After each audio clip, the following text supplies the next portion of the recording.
guys, in today's video I'm going to be showing you how to recreate these free text effects in Photoshop. You can use these text effects in your own thumbnails to elevate them to the next level. This is a new series that I'm starting, so make sure to stay tuned for more episodes just like this one. And without wasting any more time, let's get straight into the video.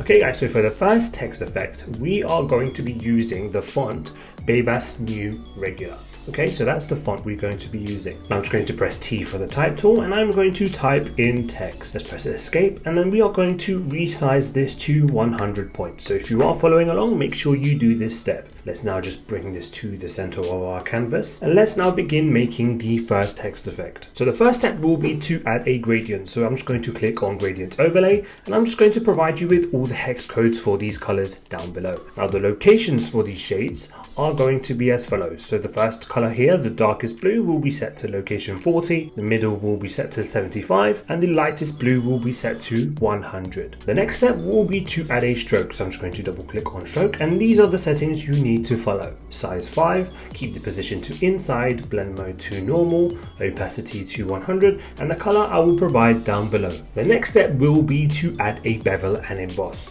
So I'm just going to click on those settings here and I want you guys to pause this video and copy the settings you see on screen. Once that's done, we will now add a inner glow. So I'm just going to double click on inner glow. And again, I want you guys to pause this video and follow the settings you see on screen. And the last and final step of this text effect will be to add an outer glow. Now this is optional. You don't need to do this guys, but I like how it looks. So again, I'm just going to give you the settings for that. Again, here are the settings and I will provide the hex code for this shade of blue down below. Okay guys, so moving on to the next text effect. Now again, I'm just going to press T for the type tool and I'm going to type in text in capital letters like so. And the font we are using is Luckiest Guy Regular. Okay, so let's just resize this to 100 points. And now let's just drag this to the center of our canvas and begin the steps. Okay guys, so the first step will be to add in the gradient. So I'm just going to click on gradient overlay and these are the two colors that you will need to work with and I'll provide them down below. The location for the orange will be set to 28 and the yellow will be set to 100 and then click OK and make sure to follow the settings you see on screen. And after that, the next step will be to add a bevel and emboss. So I'm just going to leave these settings on screen and again pause the video and copy them if you are following along. And the final step guys for this text effect will be to add an outer glow.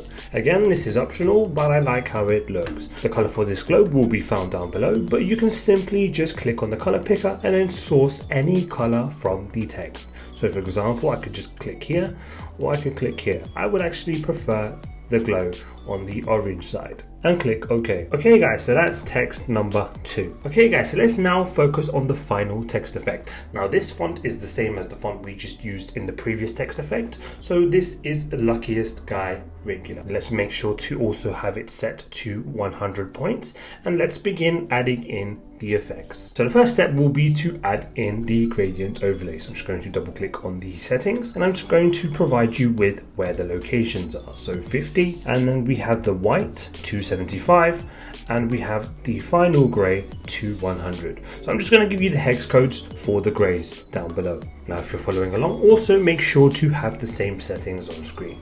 And then we will add in a white inner glow. So I'm just going to click on the settings and as you can see the opacity is set to 100. We have the size to 16 and the range to 50 and then click OK. Then go ahead and add a dark gray stroke. So I'm just going to double click on stroke and as you can see the size is set to 4 pixels. We have the blending mode to normal, opacity to 100 and I will provide you with the hex code for this shade of gray. It's a very subtle stroke but it really makes a difference to the text. So right here guys, I have text number 2 and as you can see, because of the background and the nature of the color of the text, we can see that this simply will not be visible if it was used in a thumbnail with a white background. Now I'm not encouraging you guys to do a white background, but what I am saying is that if you guys have a lighter background and you use this sort of text, you will need to go ahead and apply the strategy I'm now going to show you. So you are going to double click on your text layer and you will go to stroke and you want to set it to black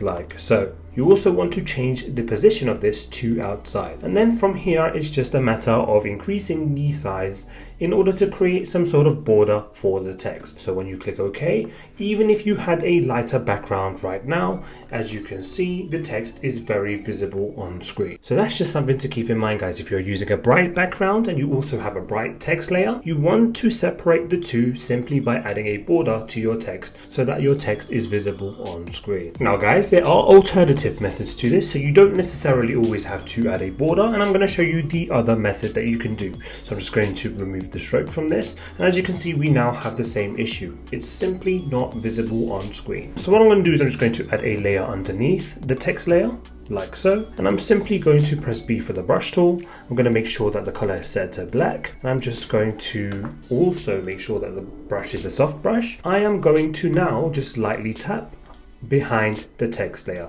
like so.